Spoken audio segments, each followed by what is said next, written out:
धर्मेंद्र प्रधानांच्या राजीनाम्यानंतर सांगलीत काँग्रेसकडून जल्लोष। नीट पेपर फुटीनंतर विद्यार्थ्यांनी केलेल्या आत्महत्येच्या विरोधामध्ये केंद्रीय शिक्षण मंत्री धर्मेंद्र प्रधान यांच्या राजीनाम्यासाठी दिल्लीतील जंतर मंतरवर सुरू असलेल्या आंदोलनावर अमानुष लाठी हल्ला केल्यानंतर आक्रमक झालेल्या युवा पिढीनं आंदोलन तडीस नेऊन आज धर्मेंद्र प्रधान यांना राजीनामा देण्यास भाग पाडले। या राजीनाम्याचा आनंद काँग्रेसकडून फटाक्यांची आतिषबाजी करून साजरा करण्यात आला।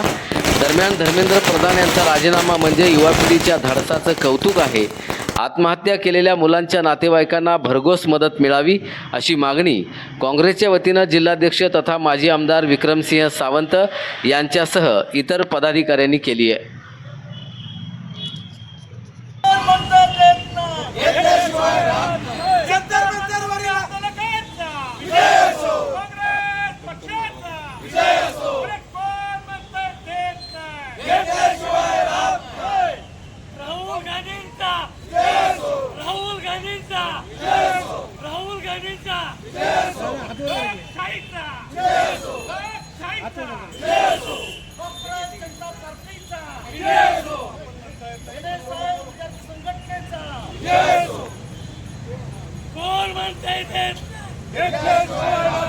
राहुल जी तुम संघर्ष करो, हम तुम्हारे साथ हैं। राहुल जी तुम संघर्ष करो, हम तुम्हारे साथ हैं। काँग्रेस पक्षाचं जय हो, भारत माता की जय।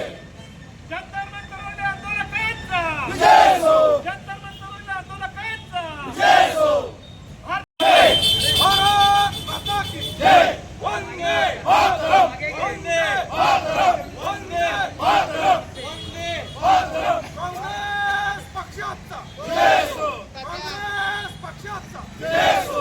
इन्क्लाब जिंदाबाद, इन्क्लाब जिंदाबाद, भारत मातरम। राहुल गांधी तुम आगे बढ़ो, हम तुम्हारे साथ हैं। राहुल गांधी तुम आगे बढ़ो, हम तुम्हारे साथ हैं। भारतीय लोकशाहीचा जय हो, अखिल भारतीय काँग्रेस पक्षाचा जय हो। वंदे मातरम, भारत जिंदाबाद, इन्क्लाब जिंदाबाद, इन्क्लाब जिंदाबाद, वंदे मातरम, वंदे मातरम। आंदोलनाला आज यश येताना दिसतंय। जे नीट पेपर फुटीच्या संदर्भात जे विद्यार्थ्यांनी आंदोलन केलं होतं त्याला आज केंद्रातील शिक्षण मंत्र्यांनी राजीनामा दिलेला आहे आणि हे सगळ्यात मोठं यश या विद्यार्थ्यांना आलेलं आहे। आज देशातील सर्वच संघटना असतील, पक्ष असतील, त्यांनी आज पाठिंबा देऊन वेळोवेळी जिल्ह्यात सुद्धा आम्ही त्या आंदोलनाला पाठिंबा देण्यासाठी या ठिकाणी लाक्षणिक उपोषण केलं, पाठिंबा दिला।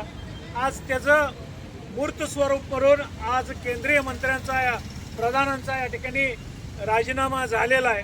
हे युवकांचं मोठ्या प्रमाणावरचं यश आज या निमित्तानं मानतो। आज तुम्ही जल्लोष कशा प्रकारे केला? आज या ठिकाणी सकाळपासून आमच्या जिल्हा कार्यकारिणी त्याचबरोबर शहर कार्यकारिणीची सगळीच बैठक होती आणि या बैठकीच्या निमित्तानं आम्ही पुढची या आंदोलनाची दिशा ठरवण्यासाठी आज एकत्रित आलो होतो।